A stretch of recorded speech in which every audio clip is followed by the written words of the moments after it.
first day of spring, but it will definitely be feeling more like winter still, with some of us getting to below freezing for our Tuesday morning. Temperatures in the low 30s, high of only 60 degrees for your afternoon. All the details on the temperatures coming up. Now on News Channel 6 at 6, some Augusta businesses could face punishment from Augusta leaders. Why some commissioners want those businesses put on probation, as your News at 6 starts now. Live from Television Park, this is WJBF News Channel 6 at 6. Good evening, everybody. I'm Brad Means. And I'm Jenny Montgomery. Thank you for joining us.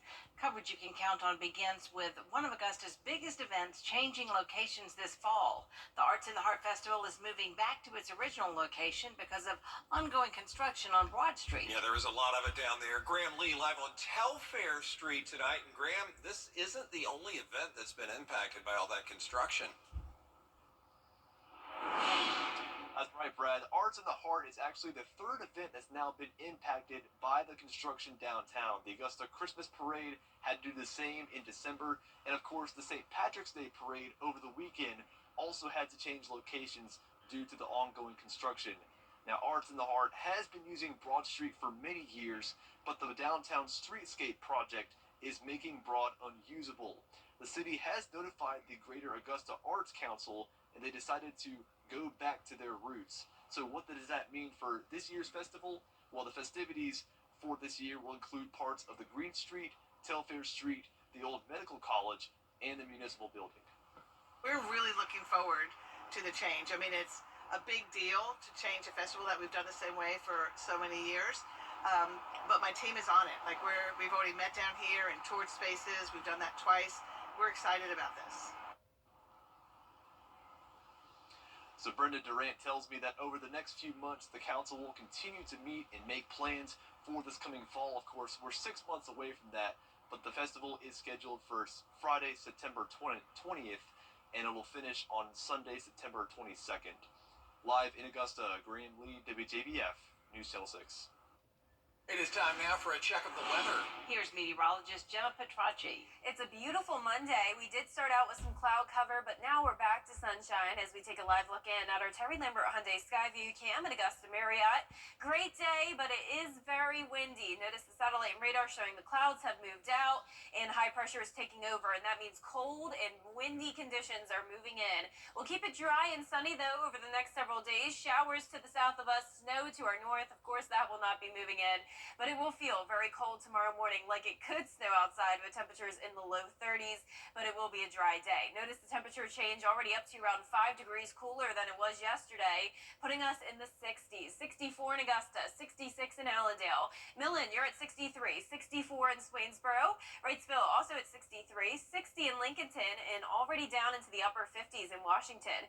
Winds are coming in from the northwest, very breezy, especially in those northwestern counties. 20 miles per hour sustained in Lincolnton, and when you look at those wind gusts, those are much higher in the 30-mile-per-hour range. 32 in Lincolnton, 33 in Sparta. This is just the beginning of the winds that we'll see the rest of tonight through tomorrow morning. Lake wind advisory just went in effect at 6 o'clock, continues all the way till 8 a.m. tomorrow for those wind gusts up to around 35 miles per hour. A freeze warning on top of that. That starts at midnight, continues through 10 a.m. tomorrow morning, as the temperatures will drop as low as 30 degrees in some of the counties shaded here. So definitely bundle up when you're headed out the door tomorrow morning. We'll start out around 35 at 5 o'clock, going down to 32 at the 8 o'clock hour. Nice and sunny, though, as I mentioned, and we will warm up very quickly starting on Wednesday. I'll have more details on the temperatures and a look at our next chance of rain coming up shortly, but back to you. Local and state law enforcement targeting online child predators. The GBI and Grovetown Police staged Operation Sweet Tea over the weekend. Investigators say they engaged with more than 150 adults who said they had an interest in having sex with a minor. Those 3 men on your screen were arrested and charged with sexual exploitation of children. More arrests are expected. Some Augusta businesses are back in the sights of city leaders. Commissioners have been discussing these businesses for weeks because of complaints about crime.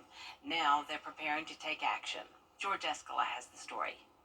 Augusta leaders have been talking about action against Smart Grocery on Wrightsboro Road and the shopper stop on Olive for weeks. And now the discussion is back. We're back because there wasn't all the colleagues at the table. I think that there'll probably be 6 votes to put them on probation. 2 weeks ago, there was not enough votes to take action against the stores. Commissioner Wayne Guilfoyle saying the stores are already responding to commission concerns about crime without putting them on probation. We already put them on notice when we had them come before the commission a couple times, and they actually moved forward by hiring the security guard, changing their hours, and working with the citizens around the area. When locations have 2,000 calls, there's something obviously going on. Both of them had deaths. Again, we have a responsibility as a commission. We're not closing them down. We're not taking their license away. We're just putting them on probation. But the 2,000 calls from the smart grocery area were over a 4-year period. And the owner of the shopping center says most of the calls came from the businesses themselves. When the business calls for the sheriff's support, that's because they know it's potential harm and danger to the customers. Commissioners are also scheduled to debate rescinding the 6-month probation on Club Rain they approved 2 weeks ago after a fatal shooting outside the club in January. I mean, we are sending some very mixed signals. But city leaders are signaling probation could be ahead for the 2 stores. In Augusta, George Escala, WJBF, News Channel 6. Well, tomorrow, the Richmond County School Board set to vote on proposed changes for students. They are scheduled to approve the 2025-26 school calendar at Tuesday's meeting. One option they're considering, a year-round school calendar. Summer would go from 10 weeks down to 7.5. They're also expected to vote on the first part of the district's 5-year master plan. We don't have enough special ed to cover the county. So the fewer schools, fewer buildings we have, the better off we are. My concern is no matter what building we move in, no matter how technology equipped the building is, what does it mean if we got children coming out of those schools not prepared for the workforce or barely can read with a high school diploma in their hand? And that meeting 6 o'clock tomorrow night at the BOE headquarters on Broad Street. With 10 days until the end of the legislative session, Georgia lawmakers are racing to get bills across the finish line. One item on the agenda is improving student literacy rates. Last year, Governor Brian Kemp signed a law to hire literacy coaches for younger students, as fewer than half of Georgia third graders are proficient in language arts. The bill was inspired by a similar measure in Mississippi, which took nearly a decade to show results. All over the state, we're seeing that when we know for sure that if students are not at grade level reading by third grade, we're noticing significant problems, learning issues throughout the rest of their educational career. The State Department of Education has a dashboard available to show literacy results by grade level. Coming up, a new drug causing a spike in overdose deaths. How one lawmaker wants to crack down on the issue. And spring begins tomorrow, but it will not be feeling like it as temperatures will drop below freezing in some of our counties. We will warm up quickly, though, starting on Wednesday, back into the 70s. More details when we return. Over the years, thousands of people have gotten their hands on one. And who knows, you could be next. Win your very own Good Morning Augusta coffee mug at WJBF.com/coffee club. Sponsored by Honda Cars of Aiken. The Live 5 for 6 mobile app. Download it today. Lawmakers say xylazine is causing more overdoses in the U.S. And they're trying to figure out what to do about the drug. Rashad Hudson has the story. Ohio Democratic Senator Sherrod Brown tells me his bill would crack down on the misuse of xylazine. We want to make sure that xylazine is not so readily available to drug dealers. The synthetic drug is normally used by veterinarians to treat large animals. Brown says it is being mixed with fentanyl and humans are using it. He's concerned that xylazine is getting into the wrong hands. That's a serious problem for people that potentially overdose.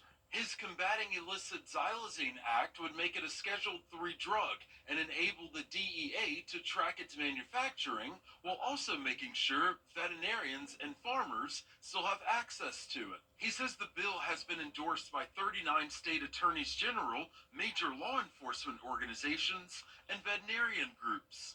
According to the CDC, last year more than 2/3 of the reported drug overdose deaths in the U.S. involved synthetic drugs. This stuff is not easy to manufacture. Ohio Republican Senator J.D. Vance says many of these synthetic drugs, like fentanyl, are coming from China. He is calling on the Biden administration to do more to stop it. And unfortunately, the Biden administration, I think, has just been really weak on this issue. The Biden administration says it is putting pressure on China to crack down on the manufacturing of these drugs. Reporting in Washington, Rashad Hudson. The search continues for a missing college student in Nashville. Riley Strain, last seen more than a week ago, leaving a bar owned by country music star Luke Bryan. Strain was in town for a trip with his fraternity brothers from the University of Missouri. His parents are now asking for the public's help to find him. It's not getting any easier. No. Time seems like it's really to the critical point, and we want to ask anybody if they know anything to please share it.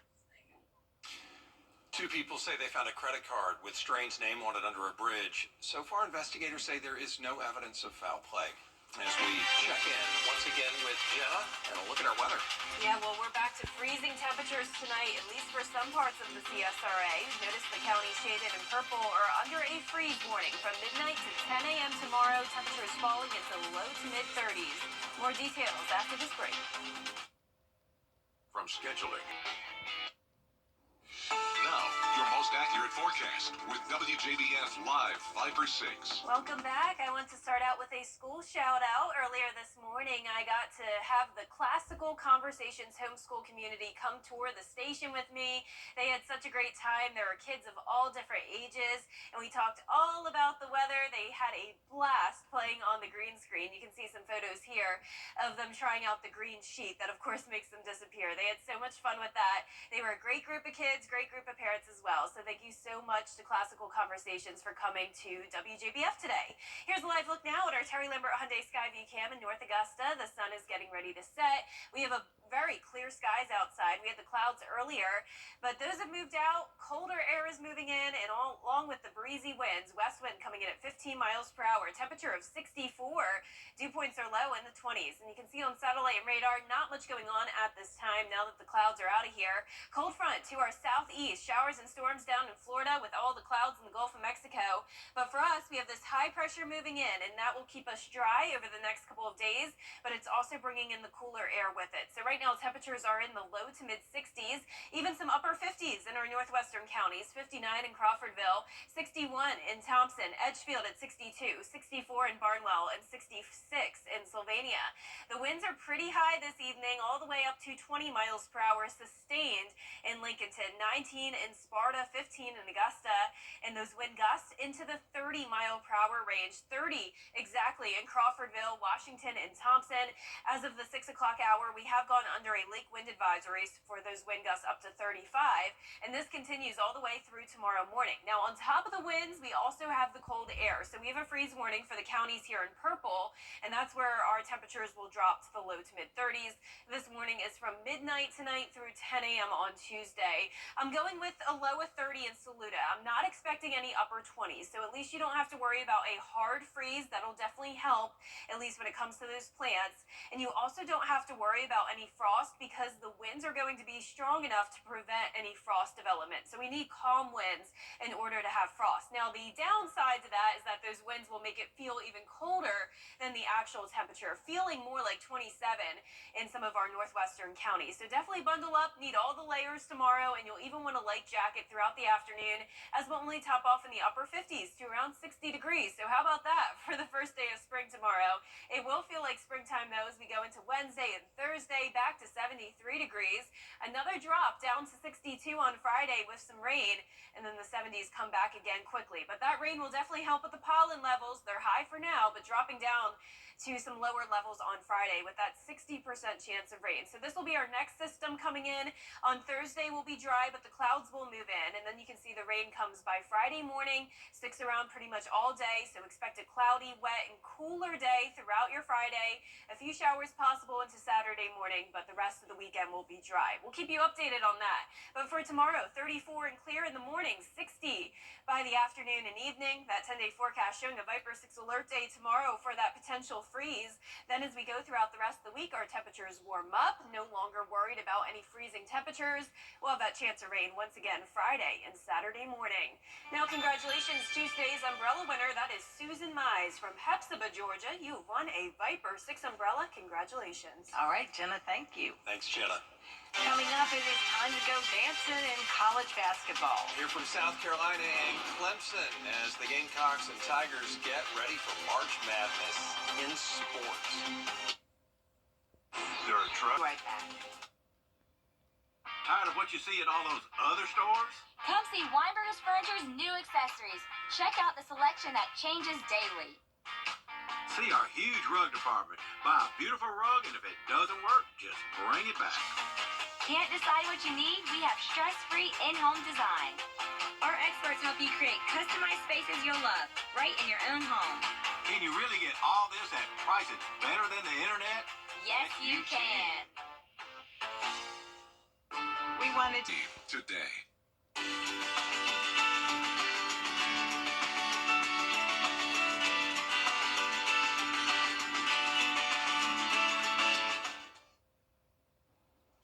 Future space travelers will get to have an out-of-this-world dinner prepared by a Michelin-starred chef as they sit 18 miles above Earth. Space VIP is teaming up with a chef from Denmark to give people an immersive dining experience while they enjoy the views from the high-tech space capsule. Wow. The trip is supposed to launch in 2025. We don't know what the menu is yet, but we do know the price tag. $495,000 a ticket. That's all? Yeah, not half a million. Yeah, people have already called about it. Yeah, they were wondering how they can sign up. Why not? Wow, I'm very curious what the food would be. Yeah, it better be great. Yeah. Half a million, yeah. Well, for a 10-day forecast, we have the Viper 6 alert day tomorrow. For the freeze warning, only a high of 60, low of 32. Warming back up into the 70s Wednesday and Thursday. Next chance of rain and another cool down on Friday. And that is our report for now. The news continues at 7 o'clock right after World News Tonight. Have a great night.